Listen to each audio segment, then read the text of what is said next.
You're listening to Law and Coder, a Hike 2 powered podcast that explores the intersection of technology and law to help you navigate the fast-changing world of legal tech.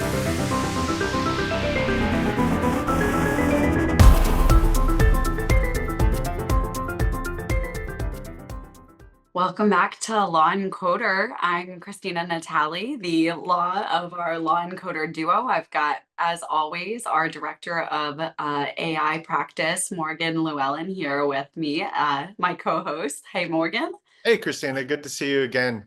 I was gonna say, it's good to see you again. Yesterday we were actually 2 days this week, we were in New York City for a conference on financial management, spend management, some really cool data stuff yesterday, and really excited. I've made it back home. I know you're still in the city, but you had an amazing kind of discussion yesterday as part of the agenda at our conference with our guest today. So I'm gonna pass it to you to tell our listeners about our topic and our guest for today.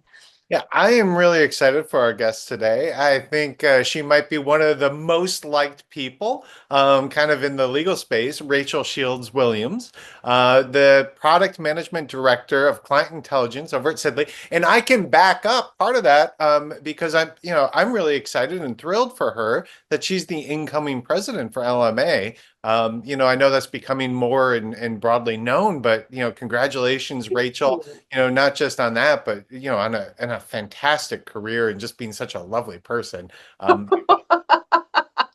Thank you so much. I feel my family is like laughing somewhere. I'm hearing that like I'm so friendly because they definitely get the more like manager of me, like, hey guys, we need to be here. Here's the menu. These are the matching shirts that we are wearing for the family photo. Look, I mean, I think we all share a different side to the family, but no, I really enjoy you, and I know so many people do that. Just so well respected in the space. Well, thank you. The feeling is mutual. It's really stumbling into legal is such a happy accident for me. Like many people, I mean, Morgan, you probably never thought you would be so involved in legal. Christina, on the other hand, you did go to law school, so this probably was an intentional move in your life.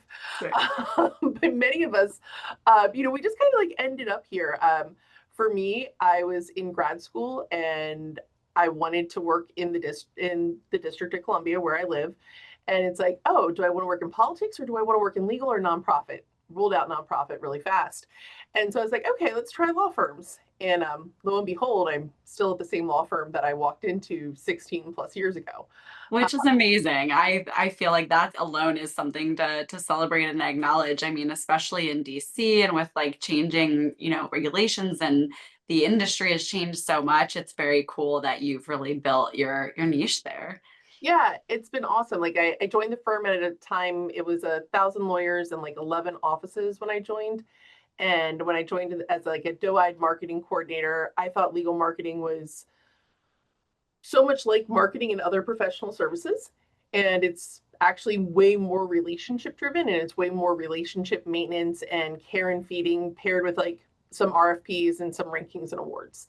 And kind of following that, the same desire that I have to put my family in matching shirts and make sure that we're at the reservation at 7:30, that desire to create order out of chaos has kind of helped me guide my career from, being a BD manager, a global BD manager, to becoming the product owner of our experience product, to becoming a director in KM, and now a director in the data and AI program.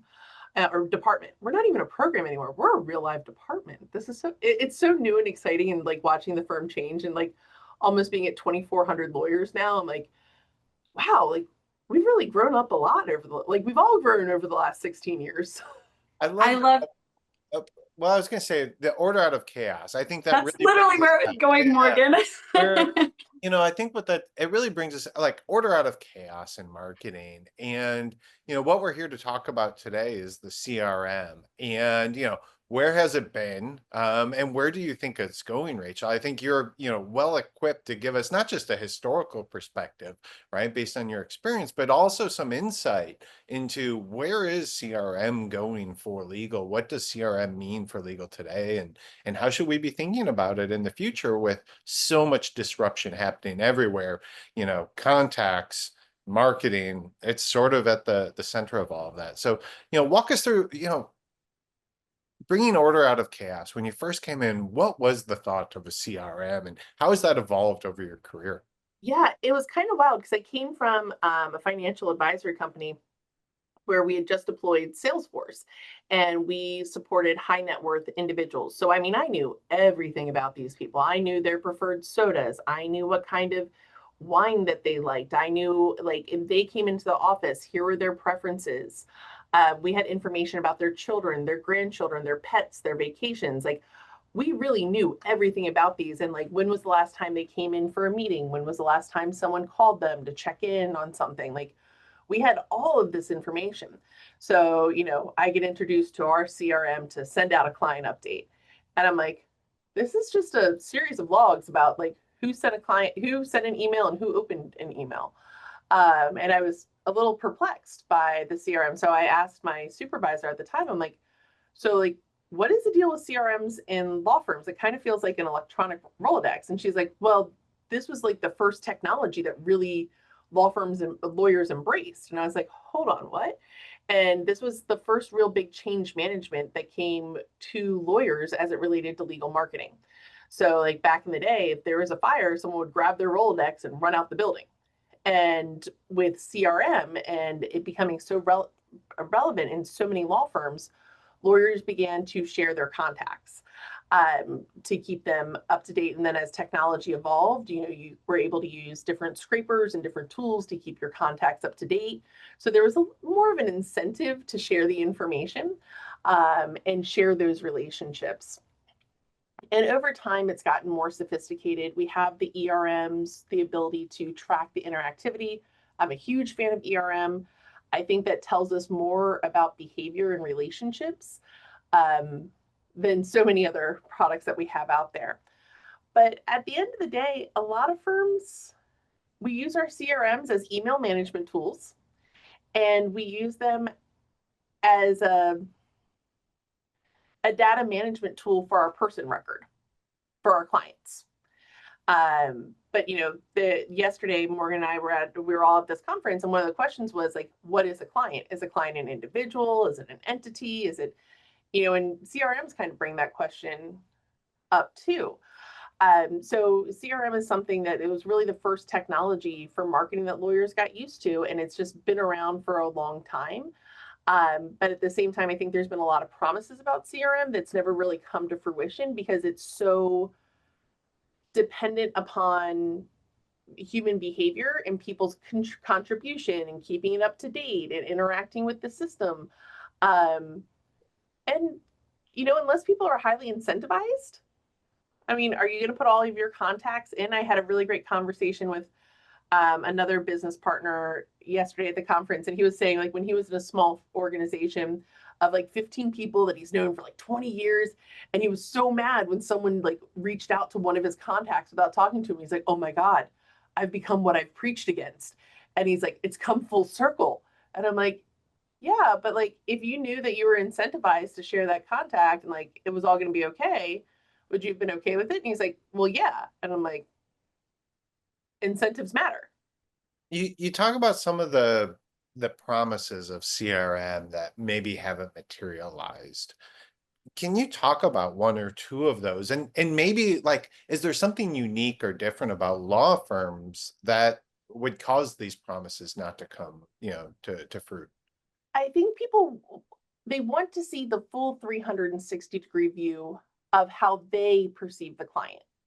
So, to that idea that we were talking about yesterday that you talked about the kaleidoscope, someone might say, my client is the person at the bank.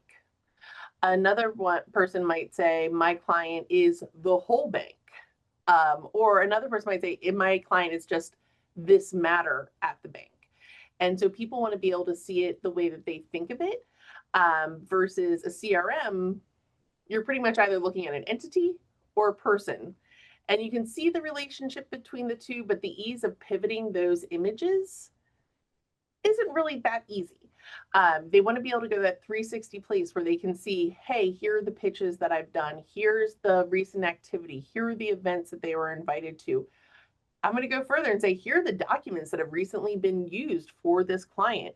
Here are, the other timekeepers that are working with this client. They want to be able to see information all in one place that currently is often stored in your experience system, your document management system, your CRM, your ERM, and any other, your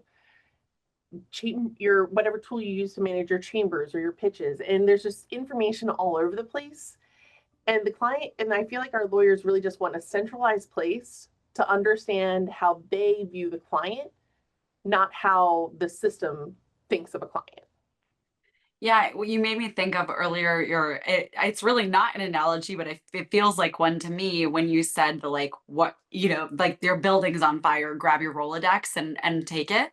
And I think about the analogy to me is like if any of us, a lawyer, whoever in the law firm, whatever their role is, what is your like the one thing that you're gonna grab in a fire? And to your point, it's like, well, maybe you don't see it all in one place, but like were you like if it were your Rolodex, like what is the information that is important and where does it live? I think is a more interesting question. And like, how are you going to take it with you if it's not all in one place? And some of that comes with the moves we've made from like on-prem to cloud solutions, right? But like, if it were physical, what would you have in that one place that you could take with you? Right. Well, and you mentioned a really interesting point is the move from on-prem to cloud and whatnot. And it's the centralization of data that's happening in the back end. Because if you think about this idea of a person, it's not just the person, like, let's take, for example, someone who's an expert witness. That expert witness could have also been a former partner, so that makes them alumni. They could have gone to a competitor, so that could have made them a related party to a matter. They're now an expert witness on this matter, and maybe 5 years from now they're a judge.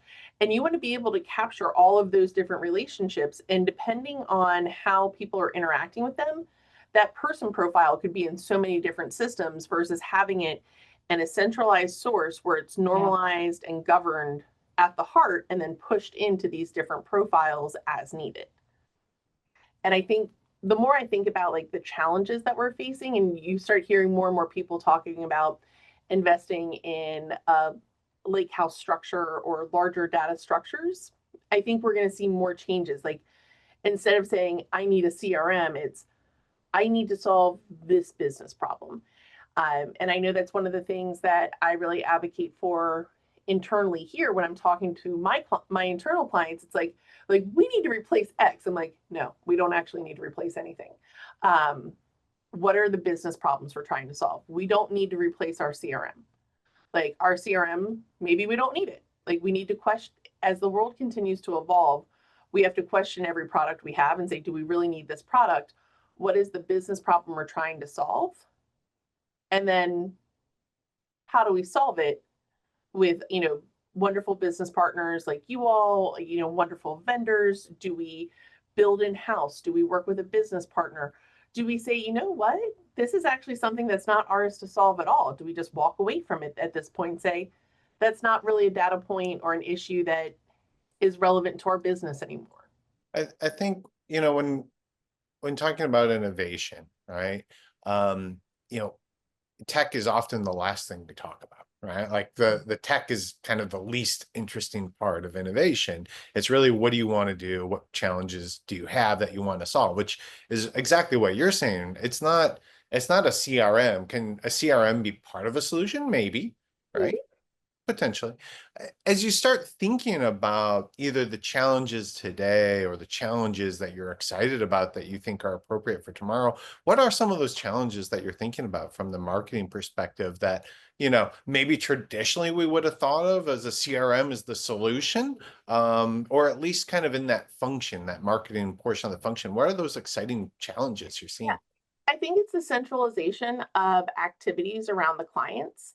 Like, I think one of the things that we really need to question is like, do we really need to know who's like opened our emails? Like, if thought leadership is not one of your major go-to-market strategies for your organization, do you really need all of that information? Like, yes, you need a record of it for, different compliance reasons, but is that really something you want to surface, or is that something you put in the back end? And starting to actually think about these different activities that go on with the clients, and what do you surface and bring up to the front versus what are things that you allow us to sit in the back? Is it really something you want to surface on the record that you had to send an invitation 3 times before someone opened it and said yes or said no? Or do you just want to say, here's the last date of its send and here's the status of it?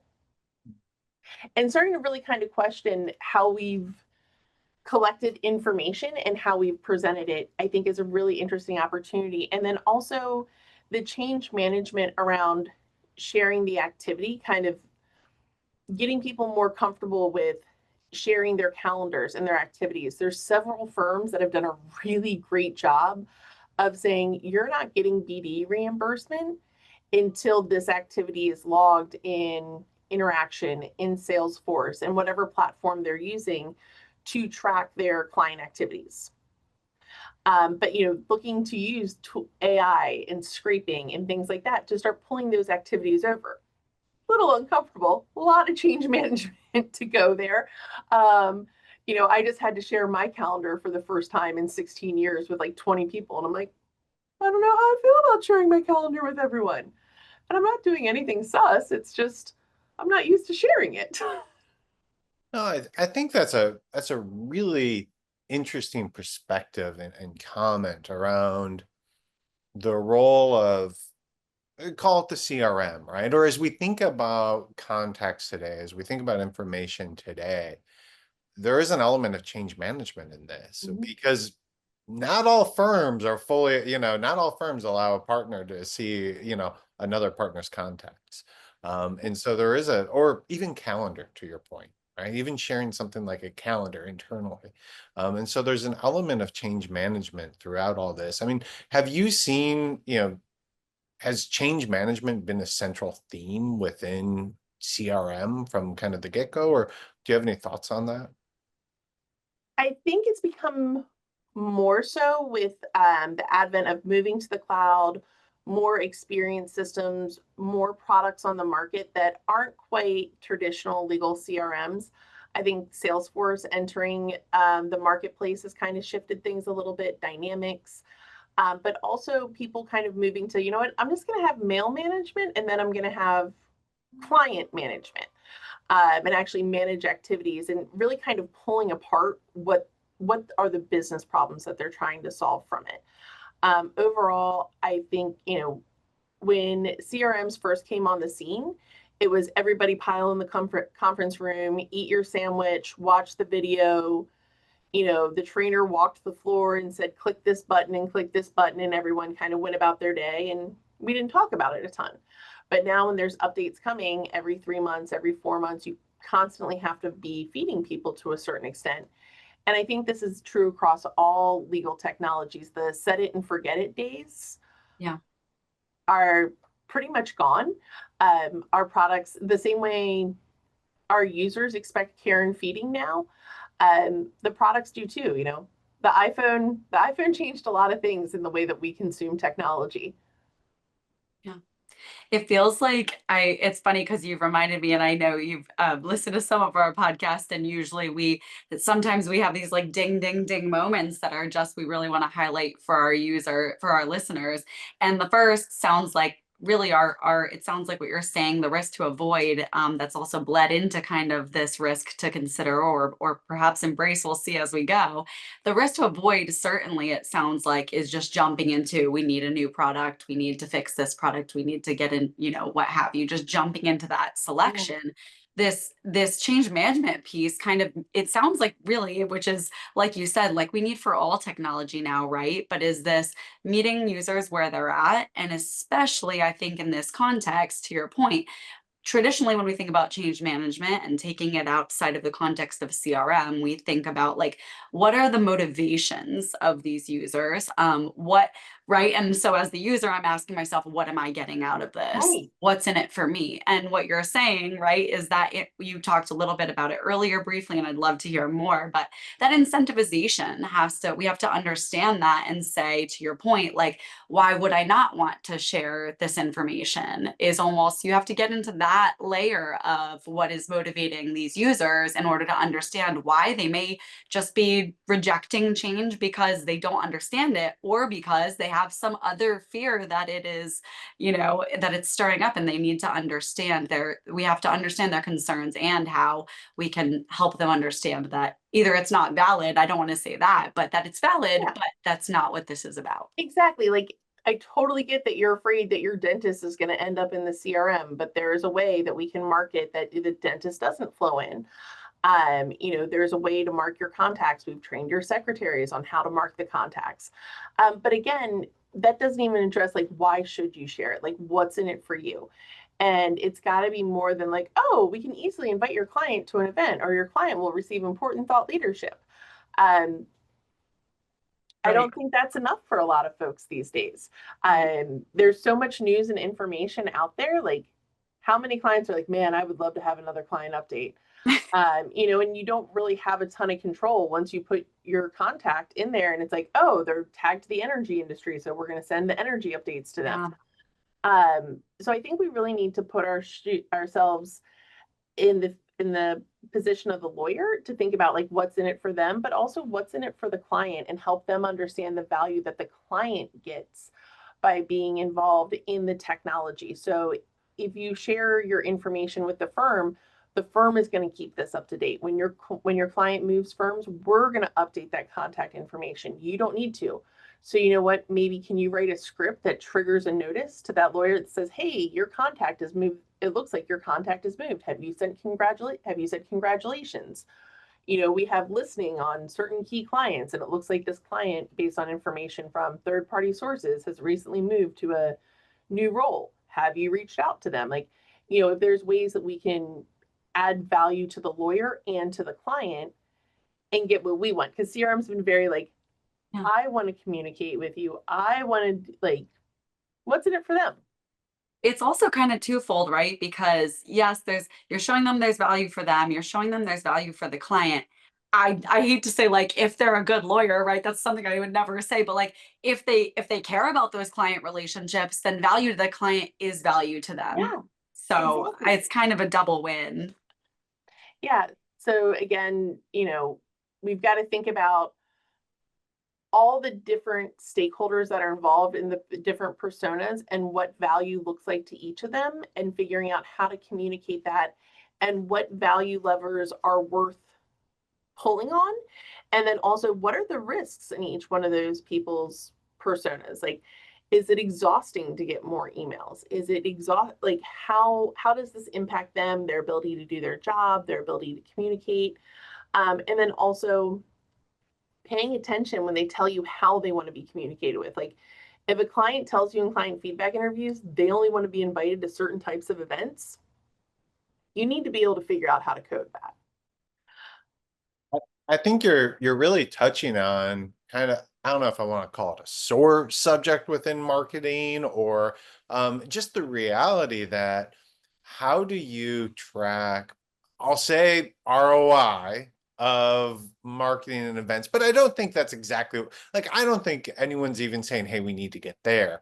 But how do we track participation in various events and understand what to do more of and what to do less of, not at a global level, not at an industry level, but really what's the revealed preference from that contact, and how do we make sure we're giving them the things that they want to engage with and not inundating them with the million emails that just kind of turns them off from the firm altogether.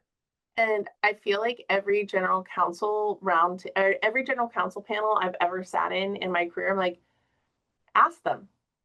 There's this fear of asking the client about, like, how do you want to be talked about?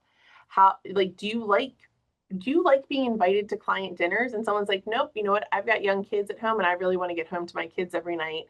But every now and again, I'd love to have a lunch where you could bring me up to speed on XYZ. Or I find value in our relationship when you can offer my team and I a CLE. Like ask people what they value. They might say, I value really good legal work that's on time and in not legalese, in real words that I can bring to my business stakeholders. And there's this fear to kind of pick up the phone and call the clients. Like we're very good about talking to the client during matters, but after the matter, it's like, how did it go? What can I do better? How do you want to talk? How do you want to be communicated with? Because we're all in a relationship. And I mean, you don't have to be as awkward as, would you like to go to baseball games or dinner? Circle yes or no. And that's where marketing and BD can really help coach the lawyers on those conversations. And to our conversation yesterday, like there's so many great reasons to call your clients these days. Like, hey, we're working with some AI things. How do you all feel about that? Do you want to partner with us on this new idea that we're thinking about? And MarTech has that same space. And so it's looking at all the different signals that your clients are giving you. If your top clients aren't opening your emails, ask them why. If they're only showing up to certain kinds of events, be like, hey, it looks like you really love this. I think, as we talk about those future challenges, I think you're really laying out the roadmap of identifying what are the things that we should be caring about, and how do we map that back into the CRM, into this broader tech stack? Because it's not just the CRM, right? CRM's got to be, integrated with your email and some of these other, different marketing platforms, et cetera. How do you put that all together? But you don't start with the data. You start with the thing that you're trying to do, and then map it to, well, what are the attitudes, the behaviors, the actions that we want our attorneys to take that make an impact on the things that we're measuring, right? Those KPIs. And then do we have the data to do that? And if we don't, let's go get the data. Let's go clean the data, what have you. But really starting from your right-hand side and then figuring out what are those activities that are going to impact it are really key. And also making sure that aligns with your firm's go-to-market strategy. Like all the ragging that I just did on emails, if you are a huge thought leadership firm and that is a priority for your firm, when we were growing our energy practice, thought leadership and speaking and writing and PR was a huge part of our campaign. So I was in those emails and those are really important. So, it has to align with the strategy of the practice. So yes, I'm dogging on emails, but for some practice groups, it's really important for them. And other practice groups are like, I don't write an email, it's fine. I don't write client updates, it's fine. But making sure that the data that you're collecting and what you're trying to solve for is still in line with the business strategy, the data strategy. It's not something that just exists within marketing. You should talk to practice management and pricing and innovation and knowledge and all these other professional departments to make sure that you're rowing in the same direction, because they can also help to the change management part communicate the value. And when the lawyers are hearing the value of contribution and the value of participation and how them sharing their contacts is actually helping improve your local counsel database for knowledge management. It's like, oh, I didn't realize they were connected. And it's like, yep. While we've got about 5 minutes left, you've brought me in this other direction that I love, and I hope we can talk a little bit about. It almost goes both ways. A lot of what you're talking about is how we're communicating to the lawyers and how we're communicating to the firm, how they can use the system, how they need to use the system, things like that. But I think there's also this other direction that I hope you see where we're going with this. I'm so excited and I'd love to hear you talk a little bit about, I know I was recently made aware that you wrote a recent article that was published by ILTA, the member article of the year. And where I'm going with this is you're making me think about, yes, we're talking about the direction of the result of it, but how do we help our data teams and our, the teams that are marketing teams, the teams that are helping to implement and utilize this technology? How do we really help them? How do we equip them to know to ask these questions, to think about these sorts of things that matter to their marketing strategy, their data strategy. So I hope that wasn't too, what's the word here? I'm not trying to like force it. I genuinely feel like there's something to be discussed here about how can we build teams that understand, that can make that impact, that can make this a successful piece of technology for the firm.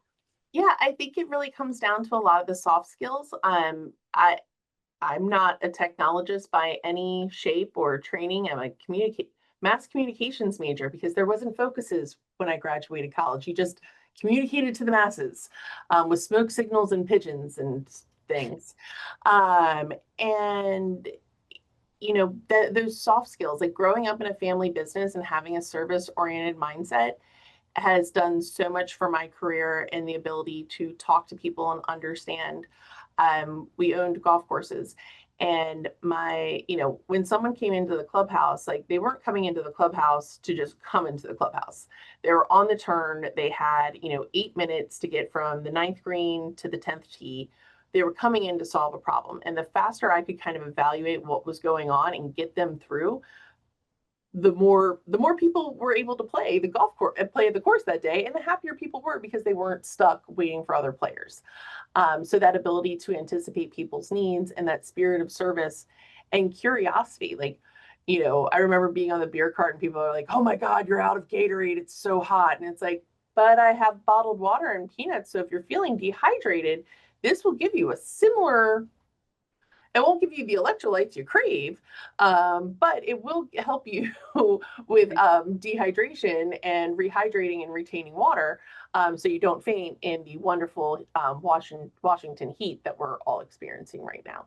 And looking through those things and having a level of curiosity when someone's like, I need a button. Well, tell me more. And the same thing, like and it goes back to some of our original comments that we started with, when people are like, I need a CRM. It's like, tell me more. What are we trying to solve?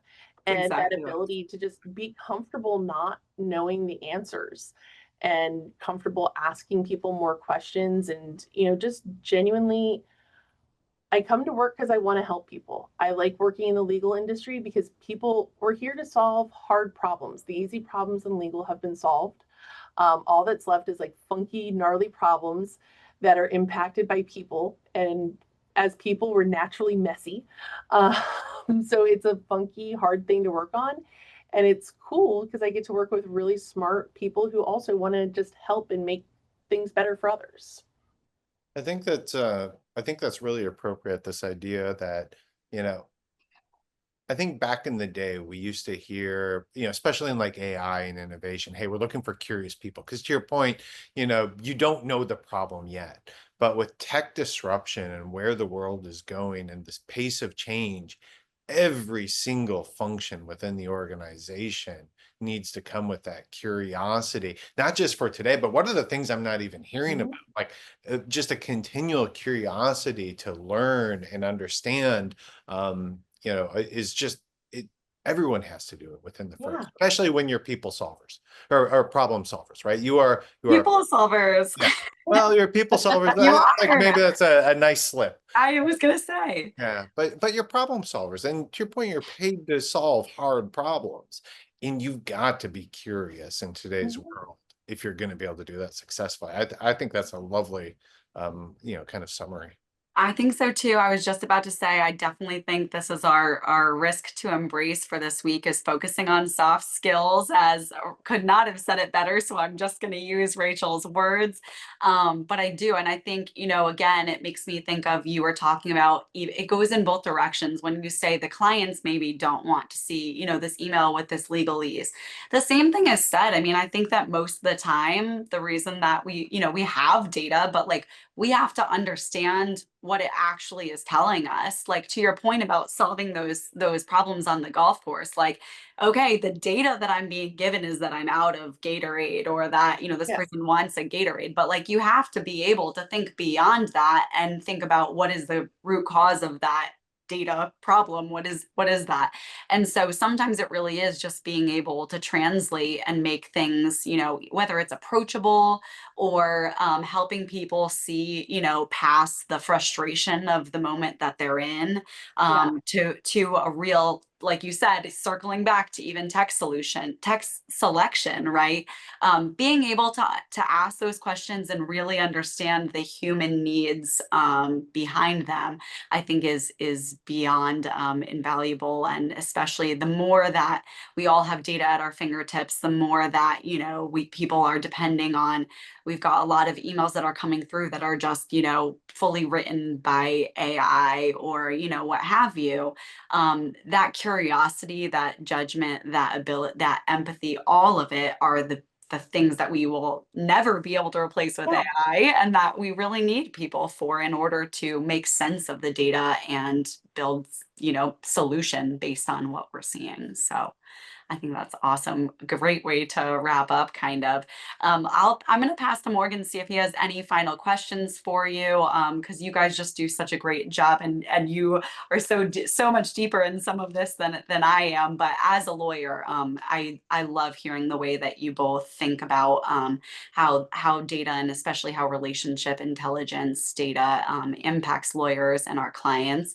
And before we wrap up, we'll see if either of you have any parting thoughts and really actionable advice for our listeners to take away. So first of all, thank you, Rachel. I mean, I love you to death, you know that, and appreciate you taking the feelings mutual. Yeah. But I think, the thing I'd love to learn more about, and the questions I do have, and I know we don't have time today, and maybe this is a future episode, is how do we keep the people, right? How do we keep the relationships in the BD and marketing process in the world of AI today? Because from the AI side, I see that as kind of a critical failure, that we're thinking we can automate a lot of these activities. And that's just, we're in the people business, right? And it's the people business, and you can't take the people out of the business. Exactly. At the end of the day, legal is a relationship-driven business.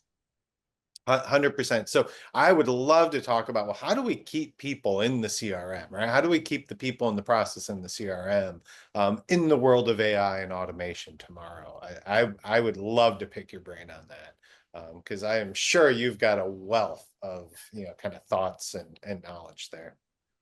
Do you want to give us a cliffhanger? Yeah, give us like a one sentence summary, and we love having you. So by all means, I'm like, yes, we're about to get on your schedule again for a whole nother episode on this. But what would you say is your kind of like quick, high level gut reaction? And then we can pick into it a bit deeper another time. My gut reaction is that business will continue to be won by who can surface the information about the relationships the fastest.